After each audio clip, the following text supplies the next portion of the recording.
Hello friends, આજે આપણે સરગવાનું શાક બનાવીશું। અત્યારે ગરમીની સિઝનમાં લીલા શાક મળતા નથી, તે રીતે આ રીતના બનાવશો તો ખૂબ જ ટેસ્ટી લાગશે। નીચે ગરમ પાણી મૂકી અને ઉપર સરગવો આપણે બાફી લઈશું અને બફાય ત્યાં સુધી આપણે એક પેસ્ટ બનાવી લઈશું। સિંગદાણા, તલ, 8-10 કળી લસણ, 1 લીલું મરચું, ધાણા ને લીંબુ। તમે આ રીતના શાક બનાવશો તો ગરમીઓમાં ખૂબ જ ટેસ્ટી એવું શાક લાગશે। થોડું ચપટી ખાંડ અને શેકેલો ચણાનો લોટ, લાલ મરચું પાવડર, ધાણા જીરું પાવડર, આ બધું નાખી અને આપણે એની પેસ્ટ બનાવી લેવાની છે। આ રીતના પેસ્ટ તૈયાર થઈ ગયેલી એની ડીશમાં ટ્રાન્સફર કરીશું અને પછી ચેક કરીશું કે સરગવો આપણો તૈયાર થઈ ગયો છે, ચડી ગયો છે।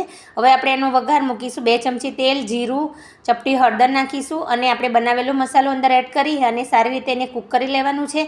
મસાલો કૂક થવા આવે એની અંદર આપણે થોડું પાણી નાખીશું જેથી આપણું સરગવાનું શાક થોડું રસાવાળું બને અને આ રીતના એને થોડીવાર કૂક થવા દઈશું અને એની બધી મસાલાની ફ્લેવર સરગવામાં બેસી જશે। પછી આપણે ઉપરથી મીઠું નાખી અને ધાણા નાખીને ગાર્નિશ કરીશું તો તૈયાર છે આપણું સરગવાનું શાક। ફ્રેન્ડ, એકવાર